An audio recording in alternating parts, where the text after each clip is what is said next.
more than a smoke, that leads to a problem or a nuisance of some kind. We just don't want to have that there. It's a decorative metal fence that we're proposing, and in the landscape plan, that whole area is going to be fully landscaped as well. With respect to the site circulation and flow, I talked about the elimination of the access north of the northwest corner of the shell. We're keeping everything essentially the same as far as the entrance and exit plan at the northeast corner and south along the west side of McCormick. Okay, there will be directional signage, there will be signage on the pavement.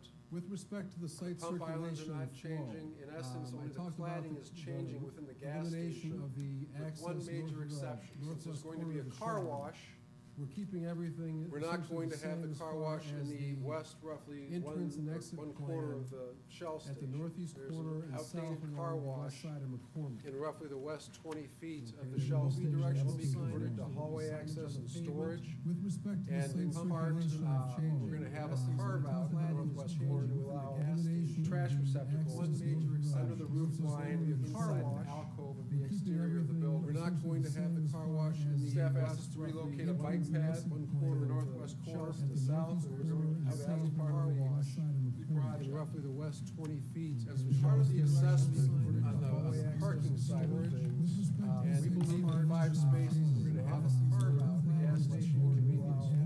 Trash at 7 would certainly be enough. The size of convenience store. Not going to have the car wash. See some larger gas station, a bike pad. Those will have many more spaces to the south, where the convenience store is more in the range of 4,000 square feet to 6,000 square feet. You'll see more assessments. That's about 3 times the size. And we believe in 5 spaces in this particular building.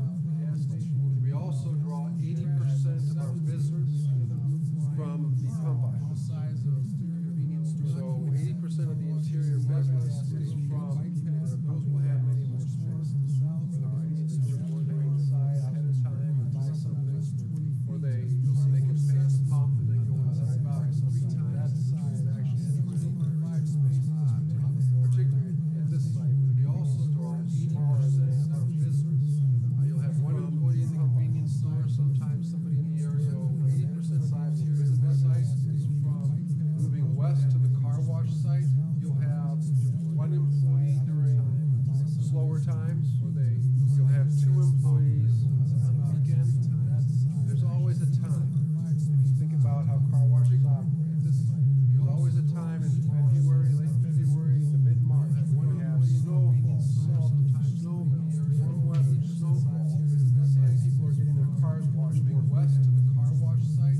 You'll have, in that instance, the station will be busier, and you may have slower times. You'll have 2 that will be on site.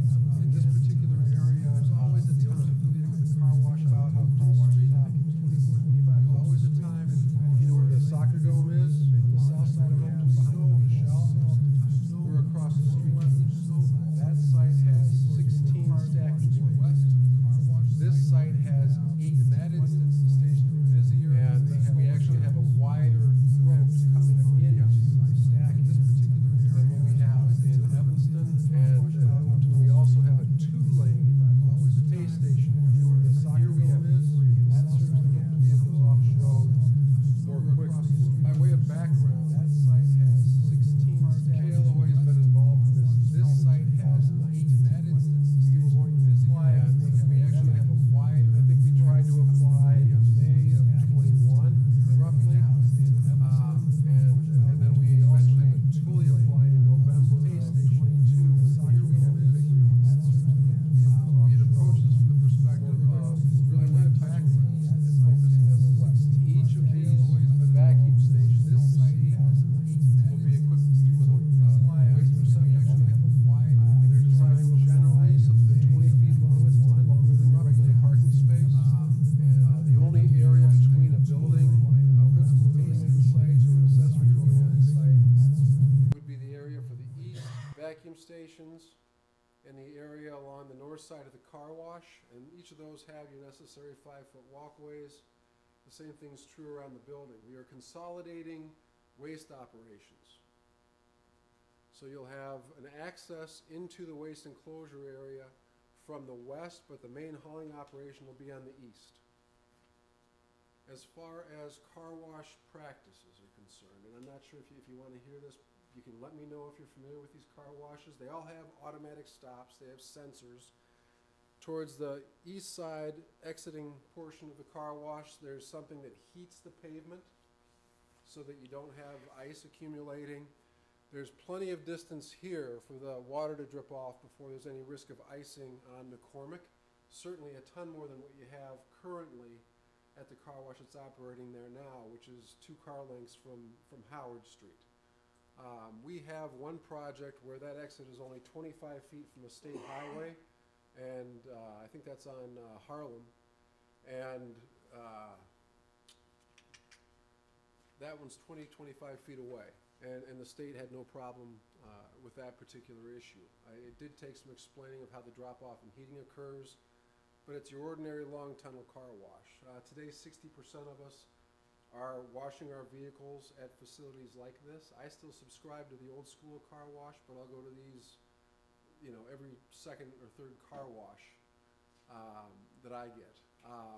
Most of us are not washing our cars in our yards. It's one of those things with water conservation and the work it takes to do it, plus landscaping to restore it at the end of summer. So that's what people are doing today. The car wash is designed with a national manufacturer. There is a turnaround space just past the pay station. So if somebody has an issue, or if something jams up here, generally the employee is hanging out on this side of the property, all right?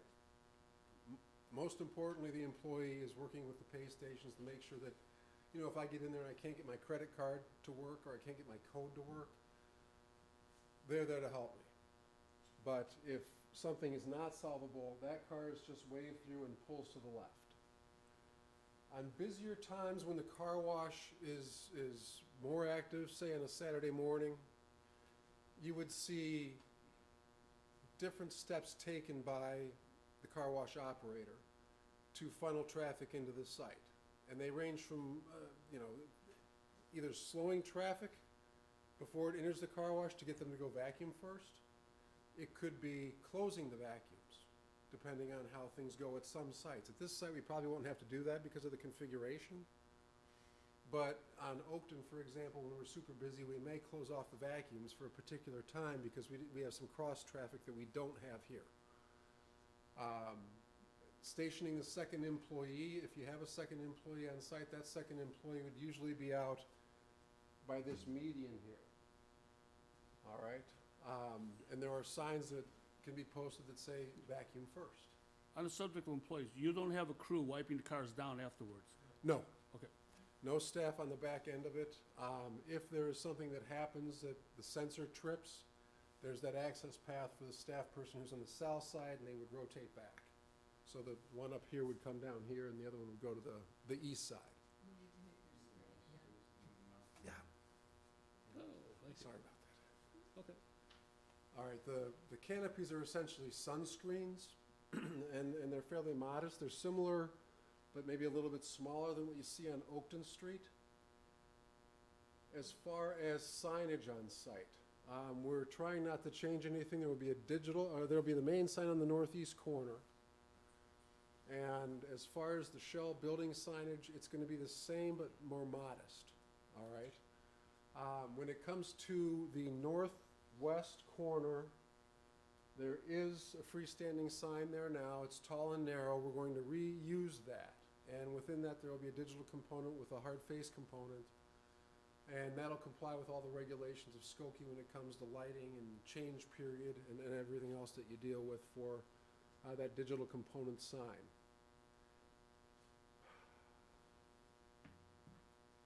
As far as the surrounding area goes, I think you're all familiar with the M3 district. The MWRD facility across the street dominates the area. The other dominant land use is across McCormick, which is the park and the bike path. We have placed the accessible route where it is next to the handicap stall for a reason in addition to having it be an accessible aisle for the handicap space, but it's to get the traffic, if anyone comes across, to get the traffic to come into the building on that side. All right, so they'd follow hopefully that path. The landscaping currently where that fence is shown on McCormick, that's a nearly full landscape strip. To get the zoning sign in there, my wife and I went out for dinner one night and stopped by here to post a few zoning signs. But you've got a narrow gap, and that's about it. And that's mostly due to utilities that are in that strip. The same's true on the north side. It's fully planted now, but there are utilities there. So that fence coming out is fine once you're east of the main entrance. Standard approach for me on projects like this would be to seek a PUD. And early on, we had discussed that. Later on, staff didn't think a PUD was necessary, and it wasn't Skoki's intent to proceed with a PUD here, or a two-lot PUD. And we can accomplish the same purpose using the two special use approvals, the new special use, the amended special use for the shell, and the site plan approval. There are not that many exceptions here. There really are not. We have the setback exception. As far as outdoor activities goes, well, there's no cleaning or servicing in general related to gas stations or automotive uses like the car wash. We are going to have the vacuums, obviously. So that would be a modification or an exception. Generally, we apply with everything. On the driveway width, we are 37 feet for the main entrance. And the purpose of that is to allow cars to get perpendicular to the intersection. And that's one of the things KLOA always preaches and has preached since 2019 on this project. You try to get the pork chop, you try to get the cars perpendicular. We have another one we're working on Grosse Pointe Road where you can see how we do that. That's still a ways away from coming through the pipeline. But we work with KLOA on getting that perpendicularity, and the 37-foot width allows people to do that in a way that's safer, so that you're at a 90-degree getting to Howard. I believe that is about it. I know you guys are all familiar with the standards. To the extent that you're thinking about the neighborhood, there's a full steel and masonry building that extends most of our south lot line. It does have a setback off McCormick to the west, and that's a storage facility. That storage facility wraps around our west lot line, and they've got that 6 to 8 foot fence, some of it being chain link, that is going to be where that metal fence on our property ends. That's where it picks up to go west. There is outdoor storage there. To the extent that that site were to redevelop, if they've got a situation where they remove their fence, we'd be happy to extend our fence down and connect to it. That's a natural thing that we would do, and I think that would be a minor modification. But otherwise, the site is planned. In case that site does redevelop, we can adjust accordingly. Nothing with this project really affects development of other lots in the area or future development. We can draw the traffic in efficiently, and we can take them to 3 locations at this point, compared to in Oakton, there's only 2, or on a busy day, 1. So it is a better circulation than what we've got in Evanston and Oakton Street. As far as use of the property, it's proven difficult for retail use. Before ownership, you had a truck rental operation, a U-Haul type rental operation. I've represented them. There's nothing wrong with them, but it's not a retail use.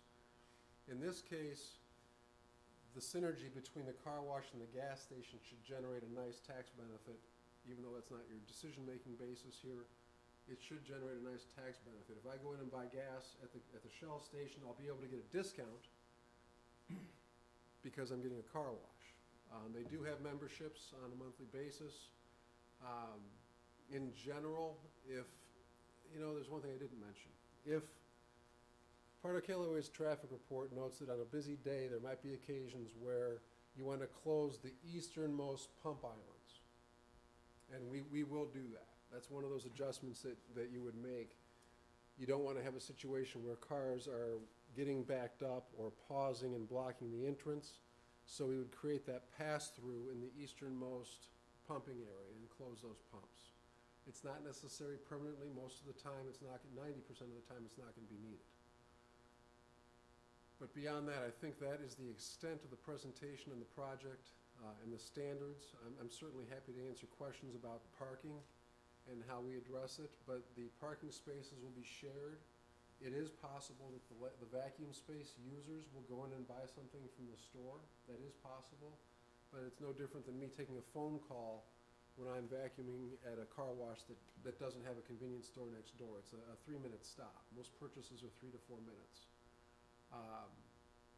We do have an accessible vacuum area. You don't see accessible vacuums in every car wash location these days. They're not required under the ADA, but it's good practice to have those. But I believe that's it. We have Jeff and Himmel here for any questions on engineering for Jeff or architecture for Himmel. And I can answer anything. I have a question about, and I just want to relate an experience that I had at a car wash. And I'll tell you the type of car I have. I have a Volvo S60. And I went to a car wash, and this is the car wash where they grab the tire and pull you through. And just at the beginning, it started to tug at the car, and tugging hard. I couldn't understand why. I thought maybe I was not aligned properly, but there was nobody there to help me, because I was just following the signs. And then after a while, alarms went off, and everything just stopped. And I was like, stop tugging. I thought I did. Evidently what happened, there's an option on that car, it's called brake assist. If you come to a stoplight and you hit the brakes, the car will stop. With the brake assist, you can take your foot off the brake. The car is still in brake mode. Yeah. Okay? Even though in the car wash I had it neutral, the brakes were still on. It didn't occur to me. So the car's tugging this thing along. And I said, gee, I was at a car wash before, I didn't know what happened. I think at that car wash, instead of the car being pulled along, it was on a track.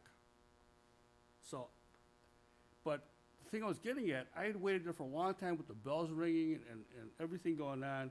I didn't know it before anybody came. It turns out that the guy who came out was also the guy working the register inside the store. He was the only employee there. That won't be the case here. Okay. I mean, there's separate businesses, first of all. So the operator, the employee on the Shell site is gonna be working for a different employer than the employees on the car wash site. So it'll be at least one-on-one under different bosses. Mm-hmm. And you'll have two there on the busier days, but on that brake assist side of things, Well, I just Raises have an to, I just interesting have to issue. remember to switch it off. But- yeah. But that's- again, when I went, I think I went to a car wash where it was on a track. So I don't know how theirs is. Is it on a track or is it pulled along? We have a belt. Yours is a belt still, right? So it's still a belt. A belt, okay. But the car's not pulled along, it's just carried along. Okay, good, thank you. And we always have an employee inside for sure. Okay, thank you. Any other questions or comments? Commissioner Berman? You said one person in the convenience store at any given time. I thought somewhere in here, I was trying to leaf through it, maybe it's the minute we talked about having two. There are two required under code. There's a minimum of two, I think, at a gas station for certain hours of the day. I believe that's the case. We have two all the time at the gas station. One is the cleaning guy outside. Let me just see here. Because you're 24 hours at this location. Is the car wash 24 hours as well? No. 8 to 10. Yeah, right now it's intended to be 8 to 10. Well, while you're looking for that, questions about, you brought up the trash receptacles in the front of the convenience store, but I don't see them in any of the renditions on the islands, for the gas pumps. Is there, We can certainly reflect those. We had not had the comments back. There are trash receptacles out there now. Because we weren't changing anything, we didn't focus on where the receptacles would be. The receptacles in the new areas of development are what I mentioned before. The large receptacle on the north side of the building, it'll be in an alcove. And then the receptacles on each of the posts for the sunshades that you can see. So it's about every 2 spaces that you would have a receptacle at the vacuum stations. Within the pump islands, we have room for 12 vehicles, and I think we've got 4 receptacles there, Want to hit right? your screen again? There are 4 receptacles on the pump islands. What about, Thank you. trash receptacles between the time, either at the front of the car wash as they're entering or at the exit? It seems like an awful lot of people roll down their window and throw all their trash out like as they're going. Is there? In this location, there are actually signs that are posted on each of the islands as you enter, saying vacuum first, just encouraging people to do it. Because we want to try to keep people leaving for circulation purposes. Now, there are not receptacles there. Someone could pull off and use a receptacle on it. We could put a receptacle near the waste enclosure there. There is room for that, if we needed to do that. What is your practice of emptying those cans on the islands by the vacuums? If they're gonna vacuum first, I frequently see in car washes like this that those garbage cans are overflowing all the time. What's your practice? The requirement is that you police the area every 4 hours, but It'd be more than that. insufficient on a busy Saturday. We have to put a lot of salt down. Yeah, on busy days, those cans can fill up within an hour, depending on who's been on the road for longest and has all the Burger King bags in their back seat. You know what I'm saying? What you want to do is have someone there watching that. There would be 2 employees on site on those busy days, and you can see those being emptied every hour. On a regular day, it just depends. Some people will take the first 3 spots, and those are the only ones you have to empty all day. The next 4 days, for example, that's kind of what you would see with the weather that we're going to have. Okay, thank you. Commissioner Berman. I have a couple of questions. Describe the north-south fence that you must be indicating to separate out the gas station and the convenience store from the car wash to close it off at 10 o'clock at night. Does that exist? It must be a pole fence of the style that you gave us before. And that is something that's going to go from the edge of the vacuum island to the turn lane on the westernmost driveway? Yep, so what we're proposing is using bollards and a chain. Oh, okay, not a fence. It's not a fence, Okay. it's a chain from block to block or bollard to bollard. I see. Oh, that's what those little things indicate. Yeah. I got it. My other question is, our transportation department has already said this is good, and I will assume it is. Are there signs that are indicated in McCormick or on Howard about left turns and right turns? I see the indication of the signs on the property, but how do we prevent a northbound McCormick car from turning left across all that traffic to enter there? That's one concern. And the other is, how do we get a outbound northbound car out of the easternmost driveway to not turn left on Howard? Those are a couple of, are there There city? will be signs. Right now, if you go out there, it's very difficult and almost nonsensical to try to make that left turn out of the easternmost drive. As far as signage goes, I know it's posted for inbound and outbound. Now, the easternmost driveway is new. The westernmost driveway is modified, and there's gonna be a permit required for where the central driveway was, because we'll have to do work in the right-of-way. I've always tried to predict what transportation authorities, even out in Kendall County, I had a landscape firm in an ag area, and I put the signs exactly where IDOT last asked me to put them, or where the county last asked me to put them on a different project, and they always say, well, they might want them somewhere else. So they just tell us to put them inside the lot line or not to show them, because it becomes an issue of permitting, but there will be directional signage at each of those locations. And is the village creating any signage, to your knowledge, that direct people in the right-of-way, in the public right-of-way, either on McCormick or Howard, to do things or not do things? I don't think we're relying on the village to do it. If it's part of a permit requirement, you'd have a plan that shows the type of sign, the dimensions of the sign, et cetera, that say no left turn Okay. or what have you, but And it'll the be last our que- work that we do pursuant to a permit. And the last question is, the former gas station that was there that's now closed, that's gonna be the site of the car wash, there must be underground tanks. Those are to be removed or engineered barrier, just It'll be asphalt laid? removed, Oh. and, we go through the Office of the State Fire Marshal. The delay on that front, believe it or not, it's not the state, it's Cook County. The demolition permitting at Cook County. The State Fire Marshal's office, frankly, if it weren't for Cook County, we could get a demo permit from Skokie, and 2 weeks later have the tanks removed, and the State Fire Marshal's office closes out the tanks. But there's a process for that. If we see something as we're doing the work, we test the walls and dig out until we don't, that kind of routine, but But entirely removed, not an engineering barrier. Ultimately, they'll be removed whether whoever gives you the permit. the That's fine. plan is no engineered barrier. If there's something found, then there could be an engineered barrier as part of the remediation, for example. To which you'll come back to the village and tell us, not necessarily village plan would know. commission, but the village staff Yeah. will be involved in whether that is or is not a Right. total removal. I think Okay. there would be permit required on that as well. But that would certainly be the State Fire Marshal's Office and the Illinois EPA would get into their voluntary site remediation program. But it's your intent to remove. Yes, absolutely. Okay. Any further questions of the petitioner? Commissioner Matei? Can you explain to us what the water cycle is in the car wash? Is any of that, is it all storm water runoff? Does it get recycled? How does the water work? You talking about the wash water or The wash water? Jeff, why don't I have you address the water? From a stormwater perspective, we're doing everything that's required by MWRD for the site. But for the water cycling, in general, we don't want to recycle the water if we can, if we can avoid that. We prefer not to. In some locations, they do require that we do it, but that often leaves folks in a different position, not only competitively, but when it comes to happiness with their car wash. But go ahead, Jeff, on that. So Please step up to the microphone and give us your name, please. For the My name record. is Jeff Miller with Watermark Engineering. We're the civil engineers, planners, landscapers, all the site stuff, Okay, thank you. guys.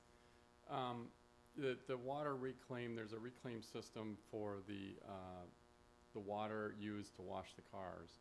The final rinse is the only new water in the process. The rest is reusing water, for undercarriage and that kind of thing. But the final rinse is all new water for to get the cleanest finish. And I don't know if you need to know more than that, but that's usually the big question is final rinse or not. There is a portion of it that is both, that won't be. Okay, yeah.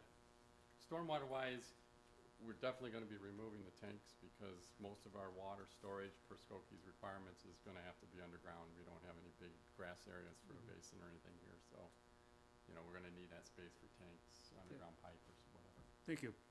Any other questions? just one quick Yes. personal question. Is it touchless or is it Brush. is brushes? brushes, Okay, yeah. thank you. Okay, all right, we'll have the staff give us the staff report. Paul Reese. Thank you, Chair and Commissioners. Paul Reese, Planning Manager. There are 3 related cases, 2023-03P, 2023-04P, and 2023-05P. The petitioner is requesting a site plan approval for an automotive fuel station and car wash at 3301 and 3321 Howard Street in M3 Industrial Zoning District to allow 2 principal buildings on 1 lot. The site presently contains a Shell gas station with an attached car wash and a vacant Grand Prix gas station with adjacent vacant office space. In case 2023-04P, the petitioner is requesting to amend an existing special use permit to modify the site plan and landscape plan. Case 2023-05P is a request for a special use permit for a car wash. As mentioned by the applicant, the Grand Prix site will be demolished and all underground tanks and systems removed. A tunnel car wash for 20 vacuum stations will be constructed. The existing Shell car wash will also be removed, and no changes are proposed for the Shell fuel positions nor to the existing convenience store. The new site plan is more efficient and provides more controlled driveways, better internal circulation, and substantial landscaping. The centralized waste enclosure will consolidate and better shield garbage facilities, and consolidation of 3 access points to 2 on Howard Street is a benefit to both the driver and the pedestrian. Staff accepts KLOA's assessment of the 10 required parking spaces for the Shell station and convenience store, as well as the chip generation and queuing for 21 cars at the car wash. So the commission does need to determine if the car wash needs an existing additional parking for the car wash employees. But given the recent policy direction of recommending less parking for drive-throughs, the seasonal nature of the maximum of 3 employees, and the adjacent Pace Bus route, staff recommends that no additional parking be required for the specific car wash employees. As mentioned, the fence along Howard Street will require relief, and so we are asking to reduce the setback requirements, and a condition will be included to only allow a fence of a specific size and a specific type. That's in the site plan approval, 03P. That is correct, yes. Thank you. As such, staff recommends that the petitioner's request for site plan approval for an automotive fuel station and car wash at 3301 and 3321 Howard Street in the M3 Industrial Zoning District to allow 2 principal buildings on 1 lot be approved based upon the proposed findings of fact for the site plan approval and subject to the recommended site plan approval conditions listed in the staff report. That was case 2022-03P. For case 2022-04P, staff recommends that the petitioner's request to amend an existing special use permit for an automotive fuel station in the M3 Industrial Zoning District to modify the existing site plan and landscape plan be approved based on the proposed positive findings of fact and subject to the recommended and standard special use permit conditions listed below. And that the current special use permit, VO number 89-10-Z-2089 and Village Ordinance number 000-4-Z-2889 be repealed. For case 2023-05P, staff recommends that the petitioner's request for a special use permit for a car wash in an M3 industrial zoning district be approved based upon the proposed positive findings of fact and subject to the recommended and standard special use permit conditions listed below. And that concludes my report. Okay. Any questions of the staff? No? Very good. Thank you, Paul. Okay, Counselor, do you have any comments or questions as to the staff's report? Or any final comment? Step up to the microphone, please. It'll be just one comment. I forgot to mention the car wash employee parking area. Generally, we would put the car wash employees in the western 2 spaces along Howard. Mm-hmm. That creates a position of less activity near that main entrance. So that's where those 2 would be parking. Okay, good. Thank you. I see no one in the audience, so unless anybody here has a comment, final comment. No? Okay, thank you. I will entertain a motion for case 2023-03P, site plan approval with the amendment to allow a fence along Howard Street. Do I have a? Commissioner Berman, thank you. Okay, do I have a second? Thank you, Commissioner Matei. Call for the vote. Commissioner Manchella, Aye. Commissioner Scott Berman, Aye. Commissioner Jeff Berman, Commissioner Ross Matei. Now vote aye. Motion passes. In case 2023-04P, special use for 3301 Howard Street. Do I have a motion? So moved. Commissioner As presented. as presented, okay. Second, Berman, okay. Call for the vote. Commissioner Manchella, Aye. Commissioner Scott Berman, Aye. Commissioner Jeff Berman, Commissioner Ross Matei. Now vote aye. And that passes. Okay, finally, we have case 2023-05P, special use permit for 3321 Howard Street. Do I have a motion to, motion? Commissioner Matei, thank you. Commissioner Jeff Berman, second. Call for the vote. Commissioner Manchella, Aye. Commissioner Scott Berman. Aye. Commissioner Jeff Berman. Commissioner Ross Matei. And I'll vote aye. Okay, very good. These cases still have to go before the Board of Trustees, as we are only an advisory board to the board. They have their meetings on the first and third Mondays of every month, and I'm sure you'll be notified when this case will be heard by them. So thank you, and good luck with your project, and have a good evening. Any further discussion, business before the board? None? This meeting is adjourned. Thank you. Need to find more industrial areas, God.